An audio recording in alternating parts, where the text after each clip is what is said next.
Nocturnal. Crónicas del Firmamento. Con Javier Armentia.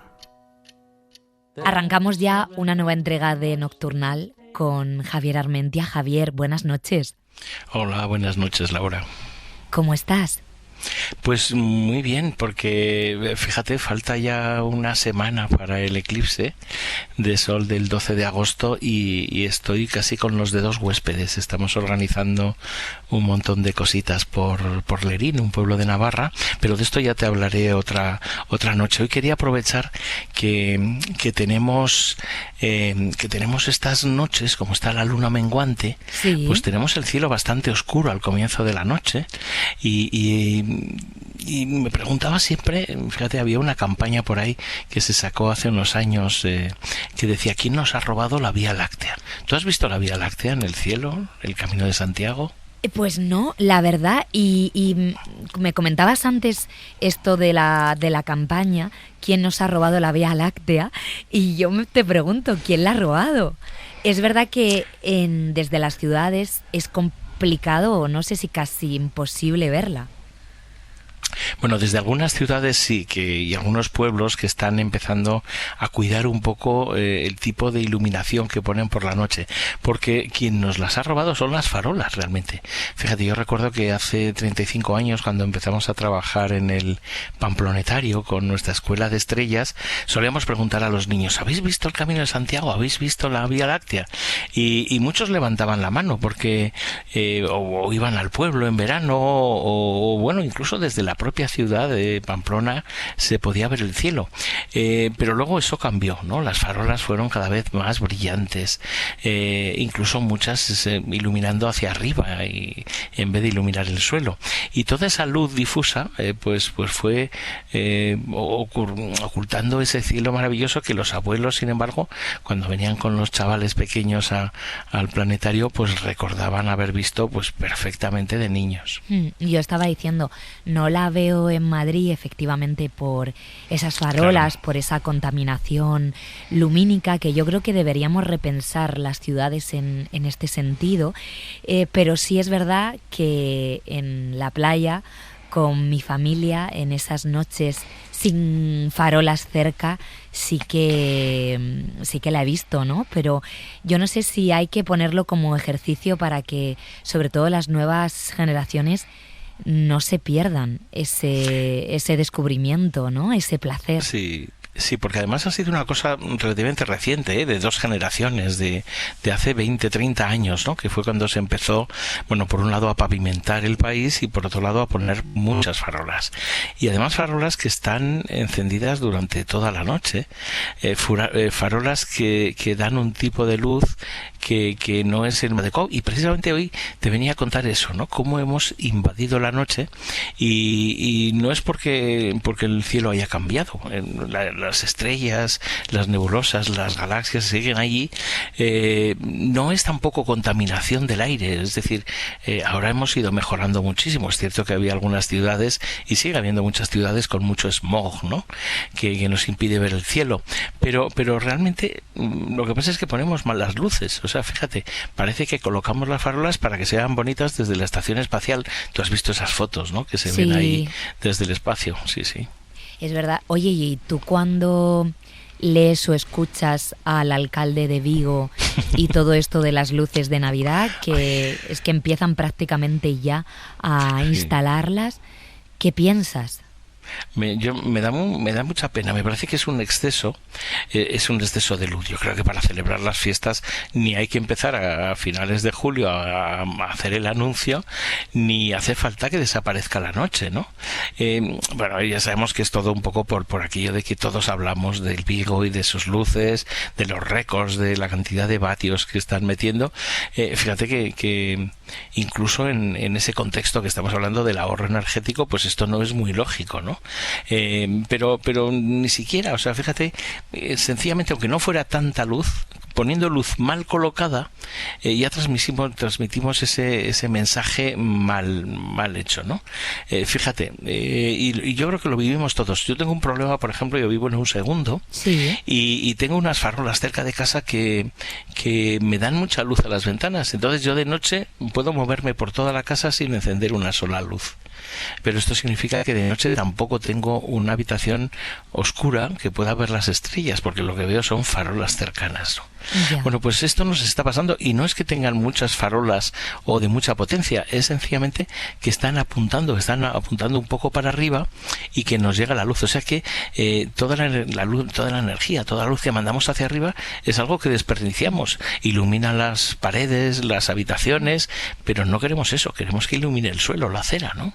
Claro, es que yo precisamente por lo mismo tengo una pequeña discusión, conflicto con un vecino, porque hay una farola que separa su casa de la nuestra y si estás durmiendo y abres la persiana es que tendrá la luz de la farola de una manera directa, muy fuerte. Y es verdad que no sé decirte si la farola depende de nosotros o de la gestión municipal, pero yo quiero taparla y ya estoy en conversaciones con el vecino, porque ya no he pensado en las estrellas, he pensado que no puedo dormir y pienso, Es esa verdad. farola está ahí por la sensación de seguridad, para darnos esa sensación, para, digamos, disuadir a posibles ladrones. Fíjate, este es un tema bastante complejo. Se ha visto que la percepción de seguridad no solo depende de la luz, ¿no? Se ha visto en muchas ciudades se hacen recorridos nocturnos protegidos, un poco más seguros, especialmente para mujeres. Poner más luz no elimina estos problemas. Tener una ciudad más segura, saber que hay vigilancia, saber que hay lugares en los cuales puede una caminar protegida, pues sí lo cambia, ¿no? También pasa en muchas rotondas y ya para los vehículos, a veces se pone excesiva iluminación y esto no disminuye los accidentes. Es más, a veces causa pues deslumbramientos o gente que se despista un poco con tanta luz. O sea que realmente lo que hace falta, yo creo, en esto es siempre poner la cantidad adecuada de luces, mirar hacia dónde, también con qué horarios y cómo se ilumina. Y fíjate, con la revolución LED vinieron todas esas luces y muchos pueblos que tenían una luz pequeñita, poca, pues han puesto demasiada. Y ahora en esos ayuntamientos además es una luz muy azul, blanca, que es precisamente la que hace más daño para la noche. Eso te iba a decir, que la luz blanca, que es o puede parecer la más parecida a la luz del día, a la luz natural, a mí particularmente, voy a expresarlo así, me van a entender los oyentes y tú seguro, me sangran los ojos cuando hay una farola con una luz blanca y digo, no puede haber una luz más, más amable. Ay, pues yo estoy contigo, a mí me pasa lo mismo. Fíjate que el patrón que hemos tenido durante toda la historia de la humanidad, el patrón de día, el patrón de luz de día, ha sido el sol, ¿no? La luz del sol, la luz blanca, y esto lo podemos entender todos. Pero de noche, ¿qué luz teníamos? La luz de los fuegos, de las bombillas, de las velas, una luz normalmente más amarilla. Bueno, nuestro organismo está más bien adaptado a ese patrón y pide que durante las noches tengamos una luz mejor rojiza que no una luz blanca o azulada, porque precisamente esa luz blanca o azulada le está diciendo a nuestro cuerpo, es de día, hay demasiada luz, tienes que hacer cosas, ¿no? Por eso siempre nos dicen lo de las pantallas de los móviles, cuando que tienen además esa componente azul. Bueno, lo cierto es que en el caso de las farolas pasa que en los sitios que se ponen luces de color ámbar o más cálidas, en Alemania o en Francia se están poniendo incluso luces rojas, pero rojas. ¿Ah, sí? Sí. Resulta que son mucho mejores para las personas porque puedes ver muy bien. Te da la sensación de que está todo iluminado, pero se gasta menos energía, está mejor dirigida y sobre todo no afecta tanto a los animales que viven en la oscuridad, los murciélagos, los búhos, muchos insectos, se ha visto por ejemplo que las tortugas marinas a veces con esas luces de la costa tan iluminadas se equivocan mucho de sus caminos y acaban muriendo. Es que precisamente te iba a preguntar cómo afecta la luz de las ciudades, sobre todo de las grandes ciudades, a la fauna cercana. Pues fíjate, de todas las formas malas que podemos imaginar. Hemos expulsado a toda una serie de fauna que convivía con los parques y las calles durante las noches, y eso supone, por ejemplo, no tener búhos o no tener, aves nocturnas o murciélagos que son insectívoros, hacen que haya más mosquitos. Esto es una cosa. Pero es que también a los insectos les molestamos. Las luciérnagas pues sufren porque no pueden luchar contra las farolas, y entonces ¿qué sentido tiene iluminar sus cuerpos para buscar pareja, no? Mira, hay unas especies de insectos voladores que se llaman así, efímeras, porque además su vida dura pues apenas unas horas, ¿no? Toda su existencia adulta consiste en encontrar pareja, aparearse y caer sobre el agua donde dejan sus huevos, ¿no? Pero si encuentran una farola brillante, se quedan dando vueltas alrededor de ella hasta morir agotadas. Nunca llegan al río, de forma que tampoco dejan descendencia. En el sur de Francia, en algunos pueblos, se apagan las luces cerca de los ríos, precisamente para que las efímeras y otros insectos puedan hacer su ciclo vital, su ciclo reproductivo, y está ahí, ¿no? Te decía de las luciérnagas.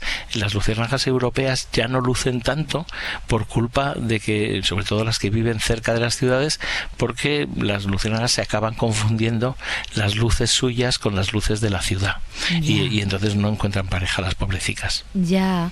Oye, ¿y no deberíamos entonces repensar cómo están iluminadas las ciudades? Hablar con los ayuntamientos, sí, que hay que hacer un plan que garantice pues el confort y el bienestar de las personas y también de la fauna. Sin duda, y además fíjate que esta contaminación, que llamamos contaminación lumínica, tú lo has mencionado antes, es la más sencilla de acabar con ella, porque no tiene tanta inercia. Es decir, cuando intentas limpiar la contaminación en los ríos o en torno a las ciudades, pues tardará años en regenerarse ese terreno.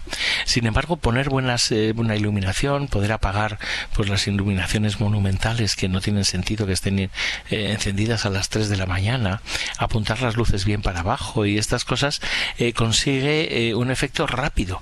Los animales cercanos se acostumbran, la gente tenemos mejor sueño, y los astrónomos podemos ver la Vía Láctea, que también hay que tener en el cuello, ¿no? Es cierto, sí, que algunos ayuntamientos han empezado a hacer esa tarea, ¿no? Nosotros, te contaba lo del eclipse, lo hacemos en Lerín, que es un pueblo Starlight. Starlight es una certificación que nació del Instituto de Astrofísica de Canarias y que intenta hacer una preservación de la noche, haciendo que lugares, establecimientos hoteleros también, valles, zonas naturales y pueblos se certifiquen, es decir, se hagan ese compromiso con la noche y con convertir la noche además en un valor, no solo con preservarla como patrimonio, sino además convertirla en algo que te permite pues disfrutar, hacer turismo, aprender cosas y tantas otras historias. Qué interesante. Pues dejamos aquí esta propuesta para hacer del mundo, de nuestro país y de las ciudades un lugar mejor. Nos queda tiempo, Javier, para ir a la sección que está dentro de tu sección, que es la dedicada a dar a conocer un nombre de una astrónoma cada semana.